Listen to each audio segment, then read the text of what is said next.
India news channel हक की आवाज। पैराडाइज फंक्शन पैलेस महबूब नगर। तेलंगाना के वज़ीर आला रेवंत रेड्डी की खुसूसी दिलचस्पी और मुदाखलत के नतीजे में विकला के तहफ़्फ़ुज़ से मुताल्लिक़ अहम बिल रियासती असम्बली में कामयाबी के साथ मंजूर कर लिया गया। महबूब नगर बार एसोसिएशन के सदर अनंत रेड्डी ने बुध के रोज़ बार एसोसिएशन हॉल में मुनाकिदा प्रेस कॉन्फ्रेंस से खिताब करते हुए कहा कि यह कामयाबी रियासत भर के विकला की तवील जिद्दोजहद और पदयात्रा का नतीजा है। उन्होंने बताया कि वज़ीर आला ने तमाम सियासी जमातों को एतमाद में लेकर इस बिल की मंजूरी को यकीनी बनाया। उन्होंने मज़ीद कहा कि इस कानून के तहत विकला पर हमला करने वालों के खिलाफ नाकाबिल ज़मानत मुकदमा दर्ज किए जाएंगे, जबकि ज़रूरत पड़ने पर पुलिस विकला को सिक्योरिटी फराहम करेगी। इसके अलावा विकला पर हमलों के मामलात की तहकीकात DSP सतह के अफसर के ज़रिए की जाएंगी। अनंत रेड्डी के मुताबिक आलमपुर बार एसोसिएशन ने 9 नवंबर 2025 को पदयात्रा का आगाज़ किया था, जो 14 नवंबर को भूतपुर तक पहुंची। बाद अज़ां दूसरे मरहले में विकला ने भूतपुर से रियासती सेक्रेटेरिएट तक मार्च किया और 27 फरवरी को वज़ीर आला से मुलाकात करके अपना मुतालबा पेश किया। उन्होंने बताया कि काबीना की मंजूरी के बाद 30 मार्च को यह बिल असम्बली में मंजूर किया गया, जबकि गवर्नर की मंजूरी के बाद यह कानून बाकायदा नाफिजुल अमल होगा। उन्होंने इस मौके पर रियासती वज़रा और मुताल्लिक़ा अरकान असम्बली का भी शुक्रिया अदा किया, जिन्होंने इस बिल की मंजूरी में ताउन किया। प्रेस कॉन्फ्रेंस में बार एसोसिएशन के दीगर ओहदेदारान और विकला भी मौजूद थे। దాడులు హత్యాకాండాలు జరుగుతూ ఉన్నాయి। మరి ఏదైతే తెలంగాణ ఉద్యమంలో కీలక పాత్ర వహించి ప్రత్యక్షంగా పరోక్షంగా ఆనాడు ఉన్న ఆంధ్ర పాలకులు జై తెలంగాణ అంటే జైల్లో పెట్టే పరిస్థితిలో ఉన్న ఉద్యమకారులకు వెన్నంటి ఉండి కొన్ని సందర్భాల్లో జైల్లోకి వెళ్ళిన ఉద్యమకారులకు న్యాయవాదులే కేసులు వాదించడమే కాకుండా న్యాయవాదులకు షూరిటీ కూడా ఇచ్చి జైలు నుండి బయటికి తీసుకురావడం జరిగింది। ఉద్యమకారులకు వెన్నంటి ఉండి ధైర్యంగా ఉండి ధైర్యం చెప్పి ఉద్యమంలో కీలక పాత్ర వహించి అదేవిధంగా పార్లమెంటు ముట్టడిలో కూడా ప్రత్యక్షంగా పాల్గొని సకల జనుల సమ్మెలో కూడా పెద్ద ఎత్తున భాగస్వాములైనటువంటి న్యాయవాదులు ప్రత్యేక రాష్ట్రం వస్తే మా వృత్తి స్వేచ్ఛగా జరుపుకుంటామనే సంకల్పంతో ఉండి గత 10 సంవత్సరాల నుంచి కూడా ఇంకా 10ల సంఖ్యలో న్యాయవాదులని అకారణంగా హత్య చేయడం, అప్పటి నుంచి కూడా అన్ని బార్ అసోసియేషన్లు తెలంగాణలో అదేవిధంగా ఫెడరేషన్ ఆఫ్ బార్ అసోసియేషన్ ఇదంతా కూడా రక్షణ చట్టం కావాలని డిమాండ్ చేస్తూ ఉన్నాం। ముఖ్యంగా ఏదైతే భారతదేశ దృష్టిని ఆకర్షించినటువంటి సంఘటన మంతని దగ్గర వామన్ రావు దంపతుల హత్య యావత్ దేశాన్ని న్యాయవాద లోకాన్ని కలిసివేసింది। నడి రోడ్డు మీద భార్యాభర్తలు ఇద్దరిని అందరు చూస్తుండగానే హత్య గావించడం జరిగింది। దానికి అప్పుడున్న ప్రభుత్వ పెద్దల సహకారంతో ఎవరైతే అసలు నిందితులని ఈ ఛార్జ్షీట్లో చేర్పించకపోవడం, తర్వాత కేసుని నీరుగార్చే విధంగా ప్రయత్నం చేయడం జరిగింది। అప్పటి నుంచి కూడా పోరాటం కొనసాగిస్తూనే ఉన్నాం। అయితే ఈ మధ్యలో అందరికీ తెలిసిన విషయమే, ఒక మహిళా న్యాయవాది చేవెళ్లలో దారుణ హత్యకు గురి కావడం, స్వప్న, తర్వాత ఇంకో హత్య హైదరాబాద్లో కావడం, విధంగా రోజు రోజుకి సంఘటనలు జరుగుతూ పోతూ ఉన్నాయి। ఏదో సంఘటన జరిగినప్పుడు యావత్ తెలంగాణ కోర్టులో ఒకరోజు బహిష్కరించి మళ్ళీ యథాతథంగా విధులకు హాజరు కావడము, మన డిమాండ్ నెరవేరకపోవడాన్ని గమనించి ఫెడరేషన్ ఆఫ్ బార్ అసోసియేషన్స్ పెద్ద ఎత్తున ఉద్యమ కార్యాచరణ చేపట్టింది। దీనికి గాను ఏదైతే మన ఉమ్మడి మహబూబ్ నగర్ జిల్లా అలంపూర్ బార్ అసోసియేషన్ చిన్న బార్ అసోసియేషన్ అయినా కూడా వాళ్ళు ఒక నిర్ణయం తీసుకున్నారు, ఏదైతే రక్షణ చట్టం కొరకు చలో హైదరాబాద్ పాదయాత్ర పెట్టాలని చెప్పి। అది నవంబర్ 9న ఆ జోగులాంబ సన్నిధి నుండి దాన్ని ఫెడరేషన్ ఆఫ్ బార్ అసోసియేషన్ వారికి మద్దతుగా నిలిచి పాదయాత్ర ప్రారంభించడం జరిగింది।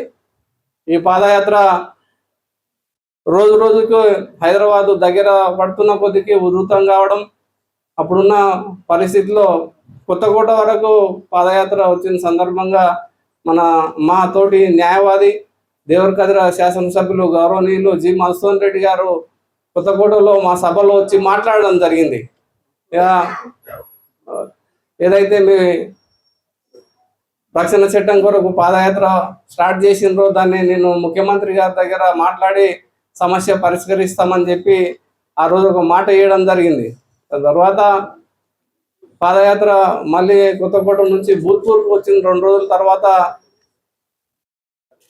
భూత్పూర్ చౌరస్తాలో జరిగినటువంటి సభలో గౌరవ శాసనసభ్యులు మధుసూదన్ రెడ్డి గారు, అదేవిధంగా పాలమూరు మహబూబ్నగర్ శాసనసభ్యులు ఎన్ఎం శ్రీనివాస్ రెడ్డి గారు, అచ్చంపేట శాసనసభ్యులు డాక్టర్ వంశీకృష్ణ గారు, ఈ 3 ఎమ్మెల్యేలు వచ్చి మేము ముఖ్యమంత్రితో మాట్లాడతాం, దీన్ని డ్రాఫ్ట్ తయారైంది, మీరు ఇక్కడే మా మాట విని మీరు ఈ పాదయాత్రను విరమించాలని మమ్మల్ని విజ్ఞప్తి చేయడం, అందరూ అన్ని బార్ అసోసియేషన్ రాష్ట్రంలో ఉన్న అన్ని బార్ అసోసియేషన్ ప్రెసిడెంట్ సెక్రటరీలతో ఆ రోజు మాట్లాడి ఏదైతే పాదయాత్ర జరుగుతున్న పాదయాత్రికులతో కూడా మాట్లాడిన తర్వాత ఆ రోజు పాదయాత్ర విరమించడం జరిగింది.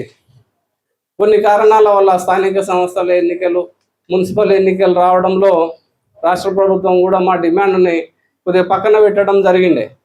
దానికి గాను ఒక నెల రోజుల క్రితం ఏదైతే మళ్ళీ రాష్ట్రం మొత్తంలో ఉండే అన్ని భారతీయులతో సంప్రదించి మళ్ళీ పాదయాత్ర చేయాలనే సంకల్పంతో ఎక్కడైతే పాదయాత్ర తాత్కాలికంగా విరమింపజేసినామో అక్కడి నుంచే భూత్పూర్ చౌరస్తా నుండి మళ్ళీ పెద్ద ఎత్తున చెలో సెక్రటరియట్ పాదయాత్ర ప్రారంభించడం జరిగింది. రోజు ఏదైతే ముగింపు రోజు ఫిబ్రవరి 27వ తారీఖు రోజు మేము గౌరవ ముఖ్యమంత్రి గారిని సెక్రటరియట్లో కలిసి మా కొరకు రాత్రి 11 గంటలకు టైం ఇచ్చి మా విన్నపాన్ని స్వీకరించి మాకు అష్యూరెన్స్ ఇచ్చారు. ఆ రోజు ఇది అసెంబ్లీలో ప్రవేశపెడతాం, బిల్లు తీసుకొస్తున్నామని చెప్పిన కారణంగా అంతటితో ముగించినాం. తర్వాత మీకు అందరికీ తెలిసిన విషయమే, గత వారము క్యాబినెట్ ఆమోదించింది. ఒక 3 days బ్యాకే మన అసెంబ్లీలో బిల్లు పాస్ అయింది. దీనికి గాను ఏదైతే ఈ ఉద్యమానికి సహకరించిన న్యాయవాదులు, పత్రికా మిత్రులు, అదేవిధంగా ముఖ్యంగా మన గౌరవ ముఖ్యమంత్రి యనమల రేవంత్ రెడ్డి గారికి ప్రత్యేక ధన్యవాదాలు తెలపాలనే సంకల్పంతో ఈరోజు ఈ సభ నిర్వహించడం జరుగుతూ ఉన్నది. దీంట్లో ముఖ్యంగా పాత్ర వహించినటువంటి మన దేవరకద్ర శాసనసభ్యులు మధుసూదన్ రెడ్డి గారికి ప్రత్యేక ధన్యవాదాలు తెలియజేస్తున్నాం. అదేవిధంగా ఎన్ఎం శ్రీనివాస్ రెడ్డి గారికి, డాక్టర్ వంశీకృష్ణ గారికి, అదేవిధంగా వీళ్ళ శ్రీధర్రావు గారికి, ఏదైతే ఈ న్యాయవాద రక్షణ చట్టం కొరకు మాట్లాడినటువంటి అసెంబ్లీలో మాట్లాడినటువంటి ప్రతి ఒక్క ఎమ్మెల్యేకు, మినిస్టర్లు అందరికీ కూడా మహబూబ్నగర్ బార్ అసోసియేషన్ తరఫున ధన్యవాదాలు తెలియజేసుకుంటా ఉన్నాం. ముఖ్యంగా రాబో రోజుల్లో గౌరవ ముఖ్యమంత్రి గారికి రాష్ట్ర స్థాయిలో ఒక భారీ అభినందన సభ పెట్టాలనే ఒక కార్యాచరణ కూడా ఆలోచనలో ఉంది.